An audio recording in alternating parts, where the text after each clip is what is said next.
श्रीमहालक्ष्मी क्षीरसागरकन्यका उत्तिष्ठ हरिसम्प्रीते भक्तानां भाग्यदायिनी। श्रीलक्ष्मी श्रीमहालक्ष्मी क्षीरसागरकन्यका उत्तिष्ठ हरिसम्प्रीते भक्तानां भाग्यदायिनी। उत्तिष्ठोत्तिष्ठ श्रीलक्ष्मी विष्णुवक्षस्थलालये उत्तिष्ठ करुणापूर्णे लोकानां शुभदायिनी।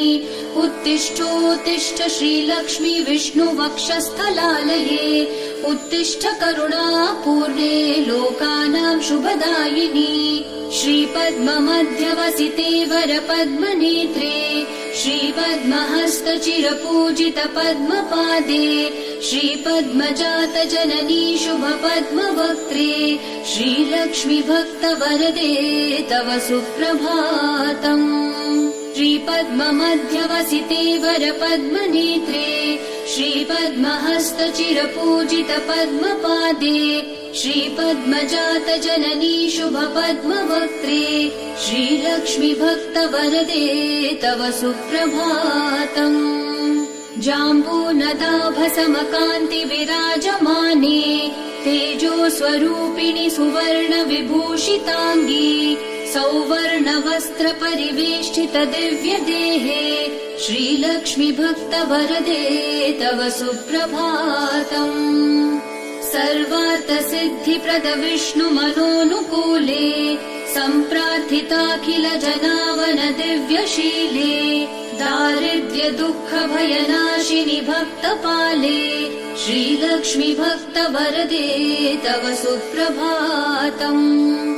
चन्द्रानुजे कमलकोमल गर्भजाते चन्द्रार्कवह्निनयने शुभचन्द्रवक्त्रे हे चन्द्रिका समसुशीतल मन्दहासे श्रीलक्ष्मी भक्तवरदे तव सुप्रभातम्। श्रीयादिलक्ष्मी सकलेत्सितदानदक्षे श्रीभाग्यलक्ष्मी शरणागत दीनपक्षे ऐश्वर्यलक्ष्मी चरणार्चित भक्तरक्षे श्रीलक्ष्मी भक्तवरदे तव सुप्रभातम्। श्रीधैर्यलक्ष्मी निज भक्त हृदन्तरस्थे सन्तानलक्ष्मी निज भक्त कुल प्रवृद्धे श्रीज्ञानलक्ष्मी सकलागम ज्ञानदाते श्रीलक्ष्मी भक्तवरदे तव सुप्रभातम्। श्रीधैर्यलक्ष्मी निज भक्त हृदन्तरस्थे सन्तानलक्ष्मी निज भक्त कुल प्रवृद्धे श्रीज्ञानलक्ष्मी सकलागम ज्ञानदाते श्रीलक्ष्मी भक्तवरदे तव सुप्रभातम्। सौभाग्यदात्रि शरणं गजलक्ष्मी पाहि दारिद्र्यध्वंसिनि नमो वरलक्ष्मी पाहि सत्सौख्यदायिनि नमो धनलक्ष्मी पाहि श्रीलक्ष्मी भक्तवरदे तव सुप्रभातम्। श्रीराज्यलक्ष्मी नृपवेश्मगते सुहासे श्रीयोगलक्ष्मी मुनिमानस पद्मवासे श्रीधान्यलक्ष्मी सकलावनि क्षेमदाते श्रीलक्ष्मी भक्तवरदे तव सुप्रभातम्।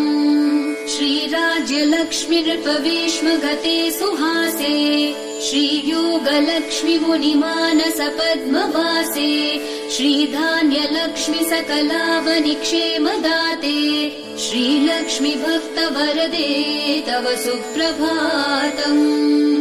श्रीपार्वती त्वमसि श्रीकरि शैव शैले क्षीरोदधे स्वमसि पावनि सिन्धुकन्या स्वर्गस्थले त्वमसि कोमले स्वर्गलक्ष्मी श्रीलक्ष्मी भक्तवरदे तव सुप्रभातम्। गंगा त्वमेव जननी तुलसी त्वमेव कृष्णप्रिया त्वमसि भाण्डिर दिव्यक्षेत्रे राजगृहे त्वमसि सुन्दरि राज्यलक्ष्मी श्रीलक्ष्मी भक्तवरदे तव सुप्रभातम्। गंगा त्वमेव जननी तुलसी त्वमेव कृष्णप्रिया त्वमसि भाण्डिर दिव्यक्षेत्रे राजगृहे त्वमसि सुन्दरि राज्यलक्ष्मी श्रीलक्ष्मी भक्तवरदे तव सुप्रभातम् पद्मावती त्वमसि पद्मवने वरेण्ये श्रीसुन्दरी त्वमसि श्रीशतशृङ्गक्षेत्रे त्वं भूतलेऽसि शुभदायिनि मर्त्यलक्ष्मी श्रीलक्ष्मी भक्तवरदे तव सुप्रभातम् चन्द्रा त्वमेव वरचन्दनकाननेषु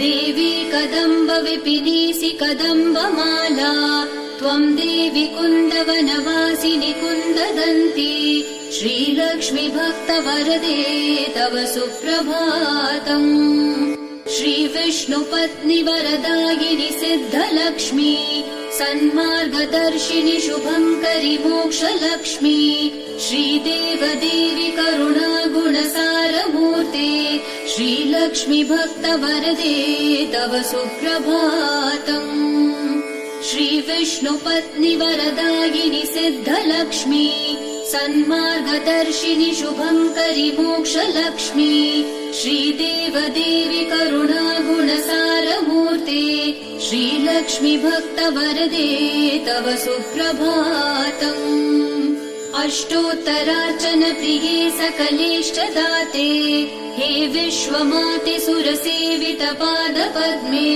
सङ्कष्टनाशिनि सुखङ्करि सुप्रसन्ने श्रीलक्ष्मी भक्तवरदे तव सुप्रभातम् आद्यन्तरहिते वरवर्णिनि सर्वसेव्ये सूक्ष्मातिसूक्ष्मतररूपिणि स्थूलरूपे सौन्दर्यलक्ष्मि मधुसूदन मोहनाङ्गी श्रीलक्ष्मी भक्तवरदे तव सुप्रभातम् सौख्यप्रदे प्रणतमानस शोकहन्त्री अम्बा प्रसीद करुणासुदयार्द्रदृष्ट्या सौवर्णहारमणिनूपुरशोभिताङ्गी श्रीलक्ष्मी भक्तवरदे तव सुप्रभातम् सौख्यप्रदे प्रणतमानस शोकहन्त्री अम्बा प्रसीद करुणासुदयार्द्रदृष्ट्या सौवर्णहारमणिनूपुरशोभिताङ्गी श्रीलक्ष्मी भक्तवरदे तव सुप्रभातम् नित्यं पठामि जननी तव नाम स्तोत्रम् नित्यं करोमि तव नाम जपं विशुद्धम्